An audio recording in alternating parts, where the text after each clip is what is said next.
Two versions of you sit down at the same kitchen table on the same Sunday night, same job, same $52,000 a year, same $340 left after rent. Tonight, both of you open a budgeting app for the first time. One of you sets up automatic transfers, $400 a month, into a brokerage account before you can touch it. One of you closes the app and orders takeout instead. You'll start next month. 5 years from now, one of you will be free. That won't be the part that's hardest to explain. The rules are simple. You're 27. Both of you make the same money. Both of you want the same thing out loud, out by 32. One of you treats the $400 like rent. It leaves the account before you see it. The other treats it like a goal, something you'll get to once things calm down. Same person, same income, 2 Sundays. The first month is nothing, a number in an app neither of you checks. The automatic one doesn't feel it, the money's just gone, the way rent is gone. The other, you still means to start. You just started a new show, you'll do it in January, clean slate, January comes, so does February. By month 6, the gap is small enough to laugh at. $2,400 sitting quietly in an index fund versus zero. Not life-changing. Not even a good story. The one who's investing eats the same cereal, drives the same car with the same grinding brake pad you keep meaning to fix. Nothing about your life looks different from the outside. That's the part nobody warns you about. Discipline doesn't feel like anything for a long time. It just feels like less money in your checking account and a vague low hum of doing the responsible thing nobody's watching you do. Then a friend's wedding lands in October.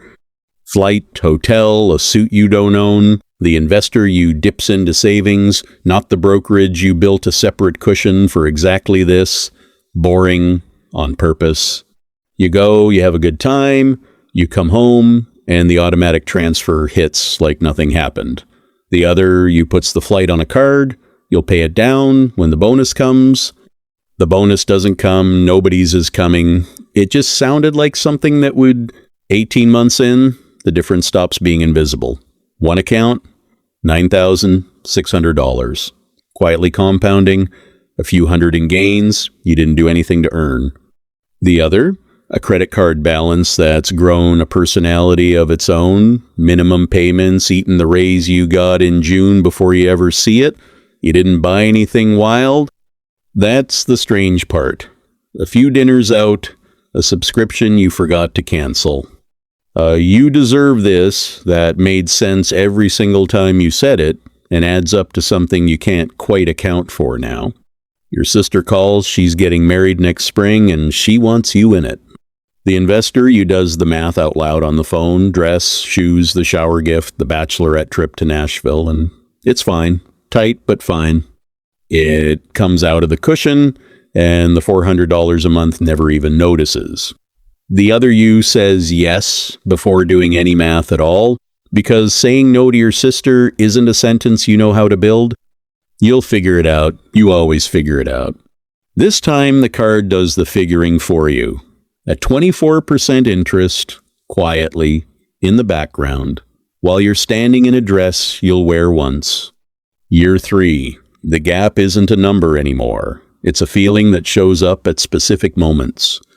Your engine light comes on, both of you, the same week, same year, same car you bought it used together, remember, before the Sunday split.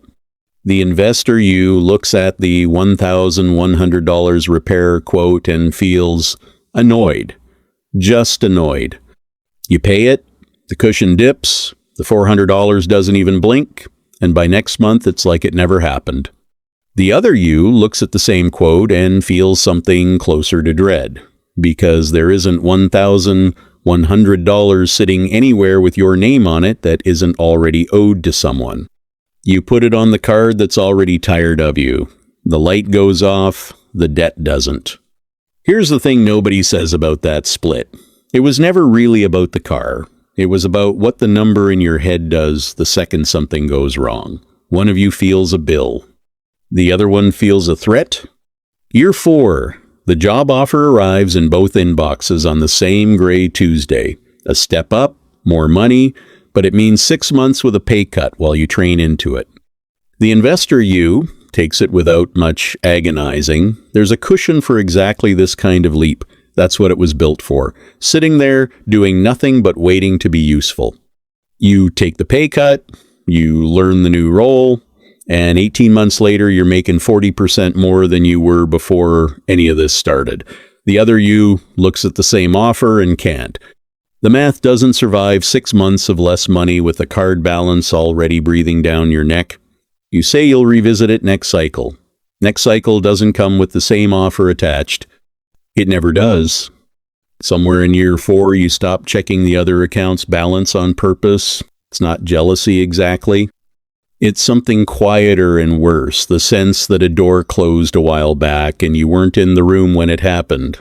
By year 5, the accounts don't even look like they belong to the same life. One of you, $61,000 invested, the market having done a third of the work for you without asking, a cushion still sitting there untouched like insurance you hope you never need. Free isn't the word yet, but you could walk into a lower-paying job you actually want tomorrow and not panic. You could take 4 months off between jobs and not feel your stomach drop. That's what the money bought. Not stuff. Room. The other you? $14,000 in card debt across 3 cards. Minimum payments, eating 20% of every paycheck before you've bought groceries. A someday fund that's been rated 4 times for things that felt unavoidable in the moment, and look in hindsight like a slow leak with 100 different names. You make the same salary the investor you makes now, the raises came, the promotions came, none of that was ever the problem. The problem was never income. Every dollar that came in already had somewhere to go before it landed. Both of you sit down at a kitchen table again 5 years later, same night of the week, different apartments now. One of you opens the account and feels something unfamiliar, not excitement, just quiet. The absence of a specific low-grade fear you'd stopped noticing you were carrying because it had been there so long it started to feel like personality. The other opens an app that shows the number going the wrong way again and closes it fast, the way you close a door on a room you don't want to walk into tonight. Here's what the 5 years never showed you while you were living them. It was never one decision. There was no single Sunday where you chose the whole next half-decade. It was 400 Tuesdays where the transfer happened before you thought about it, against 400 Tuesdays where you thought about it and moved the money somewhere easier to spend. Nobody signs a paper for this one. There's no mortgage, no lease, nothing with your name on it in ink. Just a setting in an app you turned on once and then mostly forgot about or didn't. So now it's a Sunday again, not 2 versions, just you, 27, or wherever you actually are, a number in your account you already know without checking, a decision sitting in front of you that doesn't feel like a decision at all. It feels like nothing. It feels like $400 you won't miss, or a show you haven't finished. Set it up once, automatic, before you can talk yourself out of it and stop thinking about it. That's the whole method. Not a stock pick, not a side hustle, not a system. A transfer that happens before you're in the room to argue with it. 5 years from now, you won't remember making this choice tonight. You'll just be one of the 2 people sitting at that table, and only one of them gets to feel the quiet.